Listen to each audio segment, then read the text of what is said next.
Thank you. Good morning, ladies and gentlemen, friends and colleagues. Let me begin by briefly explaining who and what Nature Publishing Group is and where we fit into the landscape of science publishing. I'll then take some of our products to show you how digital science publishing has been developing and where we think things are going. And I'll complete it with a short illustrative example of one of our latest products, after which I'll be happy to take any questions if time permits.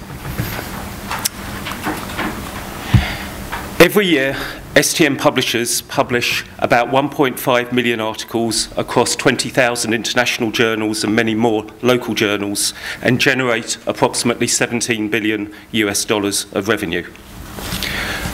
Most of the industry has already transitioned to largely digital sales and distribution, enormously increasing content discovery and usage, but it has yet to really embrace the potential that digital offers. Nature Publishing Group was founded 140 years ago. It's part of Macmillan Publishers and is owned ultimately by Holzbrink in Germany. We're a medium-sized publisher, having about 100 journals in our portfolio, and we mainly focus on the key advances in science and publish more of the most important papers in science than any other publisher. Nature is the highest ranked science journal in the world, and we publish Cell Research, the highest rated Chinese journal in the world. And despite our modest size, we publish fully 1/4 of the top 100 journals in the world. We also have within the group Scientific American the leading consumer-focused science title, with a worldwide print circulation of in excess of 1 million, published in 70 countries and available in 10 languages simultaneously. It serves an online monthly readership of over 4 million. Taken together, the group serves in excess of 20 million online user sessions a month and still prints and distributes over 2 million print copies a month.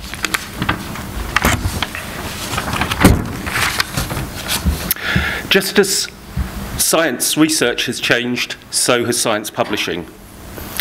As recently as 20 years ago, most research papers ran to a few pages, contained 1 or 2 figures, and would rarely have more than a handful of authors. By 10 years ago, the length of papers had expanded, enabled by digital hosting and distribution.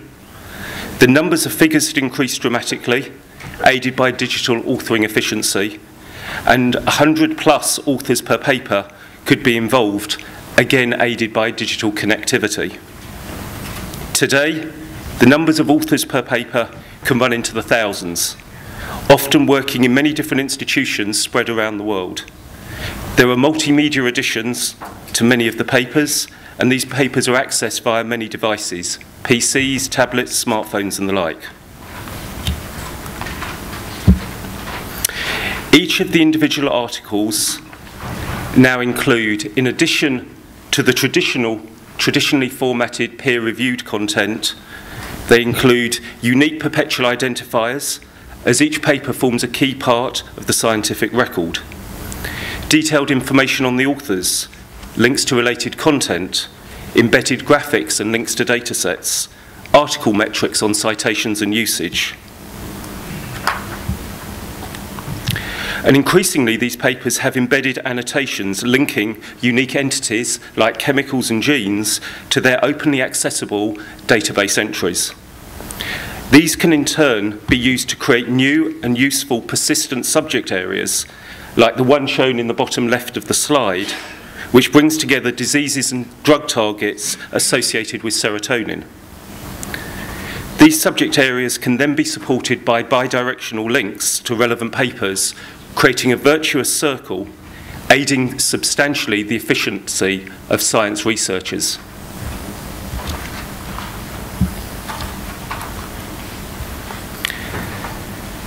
Going forward, we're opening up the Nature.com platform and its content to external developers via open APIs.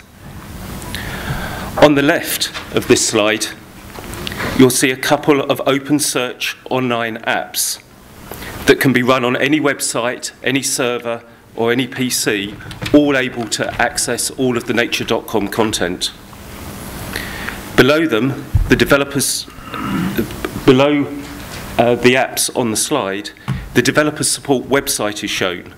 This has been created to aid external developers to produce such apps. They may be individuals, they may be third-party organisations. It's fully documented and available for their use. More ambitiously, we have recently joined the linked data community by opening up the metadata for every article we have published since we were founded in 1869. This is illustrated on the right-hand side of this slide. It enables us to make openly available 20 million Web Standard Resource Description Framework Statements, or RDFs as they're referred to, truly and practically embracing the semantic web. This we see as an important step for us in opening up nature.com to be an openly accessible science platform, and one that we think many other publishers in the industry will follow. Encouragingly, many others seem to see this as significant as well, with even Sir Tim Berners-Lee, the founder of the internet, tweeting about it only last week. Realistically, though, we are still in transition, needing to continue to support print publications, whilst also enabling efficient digital distribution and off-platform integration with multiple types of devices, and providing open operability with the semantic web. Science is moving to a more open and interconnected digital ecosystem, and we intend to play a full role in this next phase of its development. It's full of potential, but challenges our traditional business models, content control and usage mechanisms. This move to open science requires us to embrace open access publishing. For those of you unfamiliar with open access publishing, it comes in two flavours. Author payments to support free at point of use content access is often referred to as gold open access, whilst green open access is where authors are permitted to make publicly accessible free copies of their accepted papers after an embargo period has been run, and that's published without fee to the author. Realistically, green open access is only sustainably possible as long as sufficient numbers of subscribers continue to pay for the content access during the pre-embargo period and for the ongoing access to the final versions of the paper after that embargo is run. We're moving to serve this demand for open access publishing in two ways. Firstly, we're offering journals that provide authors with both gold and green open access options, often referred to as hybrid journals. Nature Communications is a good example of this. It was launched exactly 2 years ago this month and has already grown to be our most popular journal after Nature itself, and is 100% digital. We're also offering authors pure gold open access journals. Scientific Reports is a good example of this. It was launched 9 months ago, is also 100% digital, and is now growing even faster than Nature Communications. And then thirdly, we find that this is popular with our academic partnerships as well. We've recently entered 3 new partnerships to provide open access publishing services, one to Szechuan University, another to Chengcheng Institute, and a third to Shanghai Medical College, part of Fudan University. 3 good examples of how we at Nature Publishing Group are working with our colleagues and friends in China to deliver open access publishing to the world audience.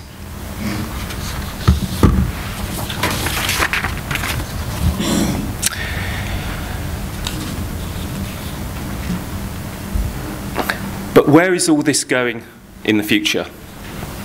Our answer is that we think digital science publishing platforms not only need to be open, but will need to be able to serve content and functionality that connects scientists with other scientists and provide tools that help them to be more successful in the lab and in developing their careers. The combination of content, people and tools therefore needs to be openly accessible on a single platform. This might sound an abstract concept, so let me illustrate to conclude with one of our most recent products. Earlier this year, we launched Principles of Biology, an interactive textbook aimed primarily at first-year Introduction to Biology US college students. The platform aims to provide content that can automatically be resized and delivered via PCs, tablets and smartphones. There are online and offline versions for working away from the campus. And of course, it openly integrates with industry standard learning management systems such as Blackboard, Desire to Learn and Moodle. Its content is structured around 200 learning objects, each with a clear set of learning objectives that drive the structure of the content and the integrated online testing. In total, these objects contain in excess of 1 million words and 800 images. So overall, it's similar in scope and size to a traditional textbook for this course. There are embedded links to external resources, some of them available through the open web, some of them commissioned by us and delivered separately. It can be easily customised and reordered by teachers to suit the way they want to teach the course. And up to recently, that would have been as far as we would have taken it.